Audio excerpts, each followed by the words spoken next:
Hi everybody. Today we are going to discuss about the PID यानी कि pelvic inflammatory disease, यानी कि एक इन्फेक्शन जो कि आपका फीमेल रिप्रोडक्टिव ऑर्गन से रिलेटेड होता है और उसके पेल्विक रीजन से रिलेटेड और फीमेल रिप्रोडक्टिव ऑर्गन से रिलेटेड एक डिजीज होती है जिसको हम PID का नाम देते हैं।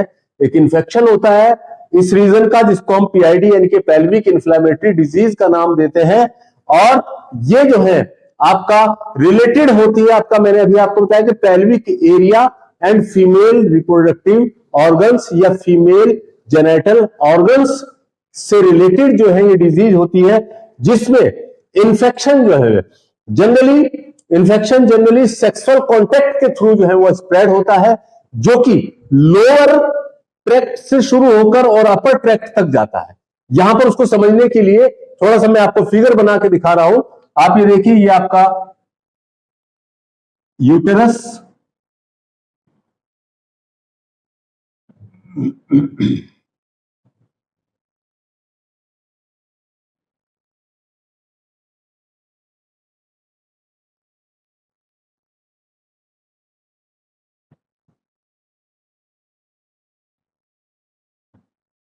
ये आपका फीमेल रिप्रोडक्टिव ऑर्गन्स है।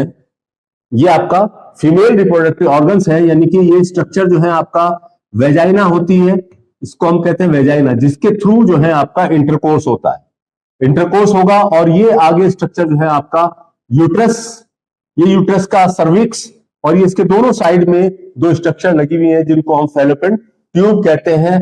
और यहां पर आपका ओवेरी सिचुएटेड होती है, ओवेरी जिसके अंदर जो है आपका ओवम का फॉर्मेशन होता है। ये दोनों साइड में ओवेरी होती है। तो क्या होगा कि सेक्सुअल इंटरकोर्स से इंफेक्शन जो है वो स्प्रेड होता है, यहां से इंटरकोर्स होगा और जो माइक्रो ऑर्गेनिम्स है, हार्मफुल माइक्रो ऑर्गेनिम्स, वो यहां से होते हुए पहले वेजाइना को इन्फेक्टेड करेंगे और फिर यहां से यूट्रस को इन्फेक्टेड करेंगे और फिर फैलोपियन ट्यूब को इन्फेक्टेड करेंगे और उसके बाद जो है आपका ओवेरी तक पहुंच जाता है। और इवन कभी कभी देखने में आता है कि वहां पर जो पेरिटोनियम होती है वो भी इससे इन्फेक्टेड हो जाती है। यानी कि ये infection lower tract to upper tract तक, यानी कि रिप्रोडक्टिव ऑर्गन्स जो है उसमें वेजाइना से लेके और आपका ओवेरी तक जो है आपका इन्फेक्शन चला जाता है, तो उसी को हम PID का नाम देते हैं। चूंकि ये पूरा पेल्विक रीजन जो है वो कवर करता है, तो इसीलिए इसको हम PID का नाम जो है वो आपका देते हैं। और ये जो है कब होता है, यानी कि जो बैक्टीरिया हो, जो हार्मफुल बैक्टीरिया होते हैं वो सेक्सुअली ट्रांसमिटेड होते हैं।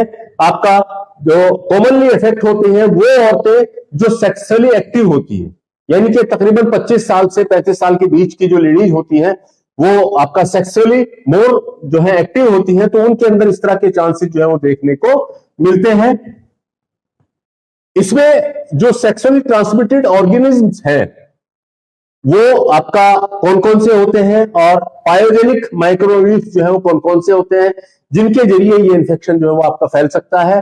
किसी एक माइक्रो ऑर्गेनिज्म के जरिए भी इन्फेक्शन फैल सकता है और एक से ज्यादा माइक्रो ऑर्गेनिज्म के जरिए भी ये इन्फेक्शन जो है वो आपका स्प्रेड होता है। जनरली आपको बताया कि ये जनरली जो है सेक्सुअल कॉन्टेक्ट से, यानी कि अनप्रोटेक्टेड जो सेक्सुअल कॉन्टेक्ट होते हैं उनके जरिए जो है ये स्प्रेड होने के चांसेस सबसे ज्यादा होते हैं। और इसमें जो है जो सेक्सुअली ट्रांसमिटेड ऑर्गेनिम्स है वो जनरली कौन कौन से होते हैं, वो आपका नाइजीरिया, गोनोरिया, क्लेमाइडिया, ट्रैकोमेटिक्स और इसके साथ साथ माइकोप्लाज्म होमिनिस, ट्रेपनिमा पैलिडम और हर्पीज सिंप्लेक्स वायरस, ये आपका सेक्सुअल ट्रांसमिटेड ऑर्गेनिम्स है। और इसके अलावा जो पायोजेनिक माइक्रो ऑर्गेनिम्स होते हैं वो आपका स्ट्रेप्टोकोकाई, स्टेफिलोकोकाई, ई कोलाई और स्यूडोमोनाज और क्लोस्ट्रीडियम वेल्ची नाम के जो है ये आपका बैक्टीरिया होते हैं जो इस इंफेक्शन को स्प्रेड करने के लिए जिम्मेदार होते हैं, रेस्पॉन्सिबल होते हैं। कॉमनली जो है वो आपका सिंगल टाइप का जो माइक्रोऑर्गेनिम्स है वही इन्फेक्ट करता है, लेकिन 30 to 40% केसेस में देखने में आया है कि वो पॉली माइक्रोब्स हो सकते हैं, यानी कि एक से ज्यादा जो है वो माइक्रोबियल्स जो है वो आपका नुकसान पहुंचा सकते हैं, जो इस डिजीज को पैदा करते हैं। और ये डिजीज जो है अभी मैंने आपको बताया वेजाइना से लेकर और आपका ये ओवेरी तक चली जाती है। कॉजेज ऑफ पीआईडी, पीआईडी के कॉजेज क्या हैं? देखिए पीआईडी का जो मेन कॉज होता है वो तो जनरली होता है अनप्रोटेक्टेड सेक्सुअल कॉन्टैक्ट, यानी कि जिसमें आपका अनप्रोटेक्टेड रिलेशनशिप जब बनाते हैं, या इसके अलावा जो है आईयूसीडी का जो यूज करते हैं वो भी इन्फेक्टेड कभी कभी हो जाती है। जैसे कॉपर्टी का इस्तेमाल करते हैं तो उसके जरिए भी कभी इन्फेक्शन हो सकता है, फैल जाए, क्योंकि या तो वो कॉपर्टी ही इन्फेक्टेड हो या जिन हाथों के जरिए वो लगाई जा रही हो उन हाथों पर जो है कोई इन्फेक्शन लगा हुआ हो, तो उसके जरिए भी वो इन्फेक्शन जो है फैलने का खतरा रहता है। और मल्टीपल सेक्स पार्टनर्स यानी कि उनमें से किसी को ये परेशानी रही हो तो वो भी अनप्रोटेक्टेड आप जो सेक्स कर रहे हैं और मल्टीपल सेक्स पार्टनर से कर रहे हैं, तो उनमें इस तरह के चांसेस ज्यादा देखने को मिलते हैं। इसके अलावा मल्टीपल एबॉर्शंस में भी ऐसा देखने में कभी कभी आता है कि इन्फेक्टेड इंस्ट्रूमेंट्स वगैरह जो है इस्तेमाल हो जाते हैं, तो उसकी वजह से भी इस तरह का केसेस देखने को मिलता है। रिपीटेड एक्टोपिक प्रेगनेंसीज, बार बार जो है किसी को आपका एक्टोपिक प्रेगनेंसी हो रही है और उनका जो है ऑपरेट करना पड़ता है, तो उस वक्त भी इन्फ्लामेशन वहां पर रह जाए और वो इन्फ्लामेशन फिर पूरे ट्रैक्ट के अंदर फैल जाए, तो उससे भी इस तरह की कंडीशन पैदा हो सकती है। रेट्रोग्रेडेड मेंस्ट्रुएशन की कंडीशन में भी ऐसा हो सकता है। चेंज वेजाइनल पीएच के चेंज होने पर भी इस तरह का इन्फेक्शन के फैलने का खतरा रहता है, क्योंकि जनरली वो एसिडिक रिएक्शन होता है, उसमें एसिडिक होती है, लेकिन वो जब चेंज होती है तो वो एल्कलाइन हो जाए, तो जो हार्मफुल माइक्रोब्स को वहीं पर किल कर देती है, लेकिन जब वो एल्कलाइन हो जाती है तो वो काम नहीं कर पाती है, तो उस कंडीशन में भी इस तरह का इन्फेक्शन फैलने का खतरा रहता है। यानी कि उसकी जो एसिडिक मीडियम था वो चेंज होकर जो है आपका एल्केनाइल हो जाता है, तो उसकी वजह से माइक्रोब जो है वो जल्दी जो है इस एरिया को अफेक्ट कर सकते हैं। इसके अलावा previous history of acute PID, यानी कि इससे पहले भी उसको पीआईडी रहा हो, पेल्विक इन्फ्लेमेटरी डिजीज रही हो, तो उस कंडीशन में इस तरह के दोबारा से पीआईडी होने के चांसेस ज्यादा है। साइंस एंड सिम्टम्स में देखिए सबसे पहले तो फीवर यानी कि वो 102 डिग्री फ़ारेनहाइट से बढ़कर आपका ज्यादा हो जाए, और इसके साथ साथ नंबर 2 डिस्परयूनिया यानी कि पेशेंट को इंटरकोर्स करते वक्त बहुत ज्यादा दर्द होता है, तो उसको हम डिस्परयूनिया कहते हैं।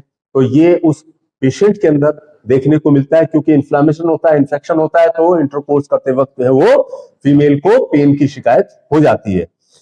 उसको में नोजिया एंड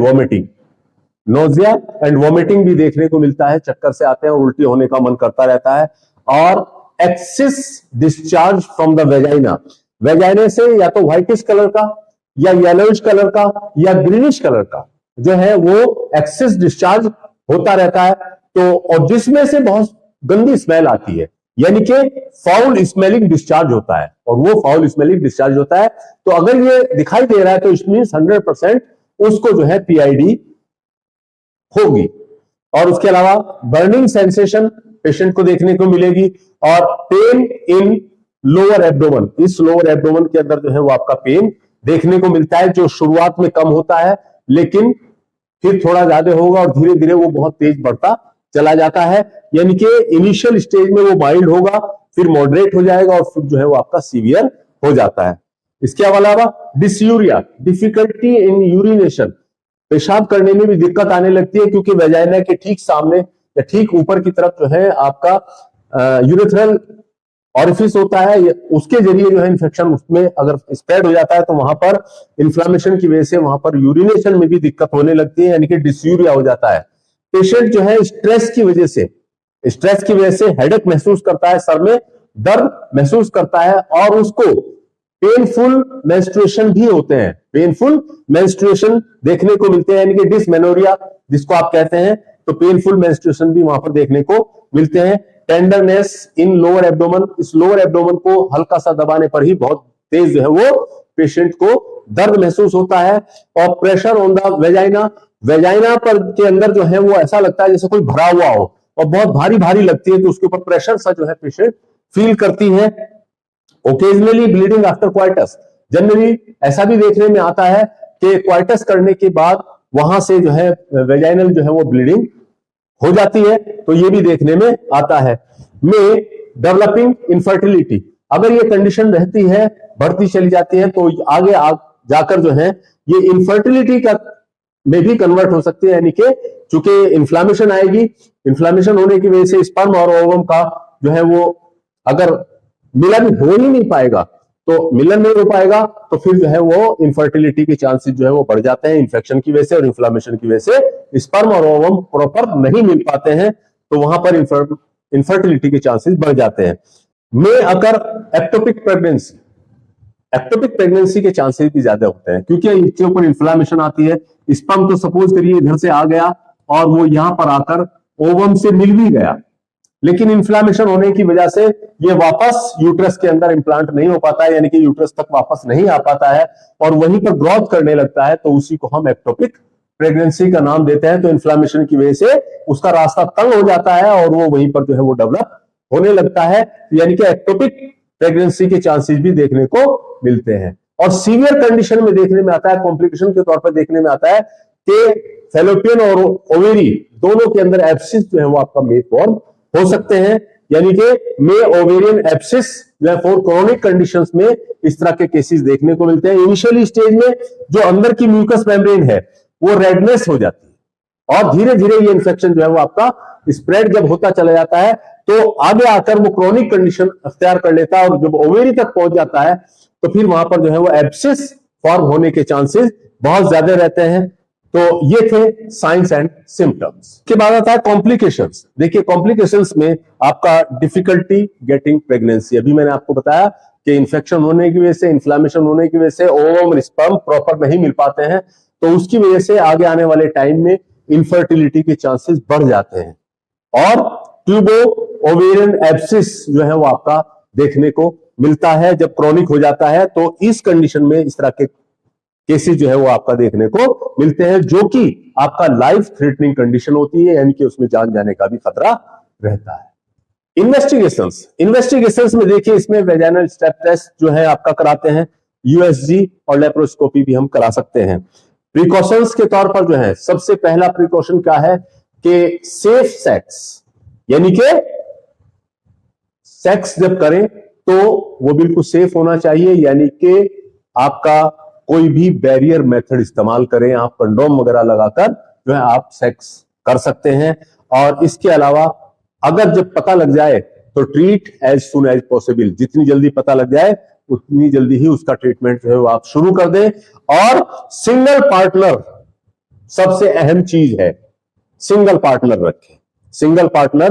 रखें और इसके साथ साथ जो है हाइजीनिक केयर का भी ध्यान रखें, क्योंकि पायोजेनिक जो बैक्टीरिया वगैरह हैं वो आपका अनहाइजेनिक पैड्स वगैरह से या किसी ऐसी दूसरी चीजों से भी स्प्रेड हो सकते हैं। तो यहां पर जो है हाइजीन केयर का बहुत ध्यान रखें। ट्रीटमेंट इन पीआईडी, देखिए जैसे ही आपको इन्फेक्शन का पता लगता है तो सबसे पहले आप अपने गायनेकोलॉजिस्ट से जाके मिलिए और अपनी जांच कराइए और जांच कराने के बाद जैसे वो बताते हैं अपना ट्रीटमेंट जो है वो तुरंत शुरू करिए। अदरवाइज अगर ये इन्फेक्शन जो है स्प्रेड हो गया तो आगे जाकर लाइफ थ्रेटनिंग कंडीशन इससे बन सकती है। और इसमें सबसे पहली चीज है हाइजीनिक केयर जरूरी है। इसके अलावा जो दूसरी चीजें मैंने आपको प्रिकॉशंस बताई हैं उन प्रिकॉशंस पर भी आप ध्यान रखें। और ट्रीटमेंट के तौर पर अगर आप जो है एलोपैथिक ट्रीटमेंट पसंद करते हैं या एलोपैथिक ट्रीटमेंट चूंकि इमीडिएट रिलीफ चाहिए इसके अंदर, तो आप जो है तुरंत ये ट्रीटमेंट जो आप शुरू कर दीजिएगा। कॉम्बिनेशन के तौर पर कॉम्बिनेशन ऑफ सिफेक्सिन एंड ऑफ्लोक्सासिन का जो कॉम्बिनेशन है, जो वेलसेट नाम से के टैबलेट आती है, वो 1 बीडी के हिसाब से आप ले सकते हैं। और इसके साथ साथ जो है मेट्रोजिल 200 mg में 1 बीडी, और इसके साथ साथ दर्द वगैरह की कंडीशन या इन्फ्लेमेशन को कम करने के लिए जो है आप एसिक्लोफेनेक, पैरास्टामोल और सेरोटोपेप्टाइड एज का कॉम्बिनेशन जैसे फ्लोजन ए आता है वो भी आप इसके साथ जरूर लें, 1 बीडी सुबह और शाम। और अगर ईचिंग आ रही है या पेन ड्यूरिंग इंटरकोर्स हो रहा है तो उस सूरत में न्यूफोर्स वेजाइनल टैबलेट वीकली का जो है आप इस्तेमाल रखें, वहां पर उस जगह पर वेजाइना के अंदर रखें। और इसके साथ साथ अगर आप अर्क कासनी कॉम्बिनेशन में अगर आप दे दें तो बहुत बढ़िया फायदा देता है, बहुत अच्छा फायदा देता है इसके अंदर। अगर आप आयुर्वेदिक के तौर पर ट्रीटमेंट पसंद करते हैं तो आयुर्वेदिक में आपका हिमालय कंपनी की एक टैबलेट आती है ल्यूकोल। ल्यूकोल टैबलेट बेस्ट टैबलेट होती है पीआईडी के लिए। ये 2 गोली सुबह 2 गोली शाम आप लें। इसके साथ चूंकि डिफिकल्ट इन यूरिनेशन हो रहा है, यूरिन में भी इंफेक्शन फैलने का खतरा रहता है यूरिनरी ट्रैक्ट के अंदर, तो वहां पर आप वैद्यनाथ कंपनी की चंद्र प्रभावटी आती है सीपीवी को, यानी कि चंद्र प्रभावटी आती है, उसकी 2 गोली सुबह 2 गोली शाम इसके साथ लगा लें तो बहुत तेजी के साथ आपको रिलीफ मिलेगा। और इसके साथ साथ आप कोई ऐसा टॉनिक जो यूटेराइन टॉनिक के तौर पर इस्तेमाल होता हो, जैसे चरक कंपनी का M2 टॉन सिरप आता है, M2 टॉन सिरप, इसकी 2 चम्मच सुबह और 2 चम्मच शाम आप ले तो ये भी बेहतरीन रिजल्ट जो है वो तरह के केसेज में देता है। यूनानी के तौर पर अगर आप ट्रीटमेंट करना चाहते हैं, यूनानी मेडिसिन से अगर आप ट्रीटमेंट करना चाहते हैं, तो सबसे पहली चीज है आपका इसके अंदर सिट्स बाथ, डूश करना। सिट्स बाथ यानी कि एक बड़े बर्तन के अंदर पानी लेकर और उसमें जो है शिब्बे ईमानी डालकर जो है घोलकर जो है उसको, और उसमें पेशेंट को आप बैठाइए सुबह और शाम 2 टाइम। तो ये बहुत जरूरी है, जो कि लोकली इंफेक्शन को बहुत तेजी के साथ किल करता है। यानी कि सिट्स बाथ यानी कि आफजल इसको कहते हैं। तो सिट्स बात करिए आप शिब्बे ईमानी के साथ, और इसके साथ साथ जो है आपका यूट्रस की मजबूती के लिए, उस इंफेक्शन को दूर करने के लिए माजून सुपारी पाक 5 ग्राम सुबह 5 ग्राम शाम पेशेंट को दीजिए। निस्वानी और इसके साथ साथ माजून दबीउल वर्द जो है आपका 5 ग्राम सुबह 5 ग्राम शाम पेशेंट को आप दीजिए। और इसके साथ साथ हमदर्द कंपनी की ही मस्तूरीन सिरप आता है एक, जो कि बेहतरीन यूटेराइन टॉनिक होता है, मस्तूरीन सिरप, जिसकी 2 चम्मच सुबह और 2 चम्मच शाम आप पेशेंट को दीजिए। तो इसमें भी बहुत तेजी के साथ आपको फायदा मिलेगा। अगर आप होम्योपैथिक ट्रीटमेंट लेना चाहते हैं पीआईडी में, तो एज पर होम्योपैथिक एक्सपर्ट के मुताबिक या होम्योपैथिक डॉक्टर के मुताबिक जो है आपका ट्रीट एज सिम्टम के अकॉर्डिंग जो है उसका ट्रीटमेंट करें। तो उसमें जो है आपका मेडोरिनम 200 एक टाइम डेली लेनी है, और सीपिया 30 3 टाइम, यानी कि टीडीएस, एपिस 30 टीडीएस। और अगर डिस्परयूनिया की कंडीशन है, यानी कि इंटरकोर्स करते वक्त पेन होता है, तो उस सूरत में रियोसोटम जो है आपका 32 ड्रॉप्स जो है वो आपका दिन में 3 बार आप पेशेंट को दीजिए। तो इससे भी काफी रिलीफ जो है आपको मिल जाएगा। ये था हमारा आज का lecture PID, pelvic inflammatory disease. अगर इसमें से कोई बात समझ में नहीं आई है तो आप हमें कमेंट बॉक्स में डाल सकते हैं, और अगर ये लेक्चर आपको पसंद आया हो तो लाइक शेयर सब्सक्राइब जरूर कीजिए। थैंक्स।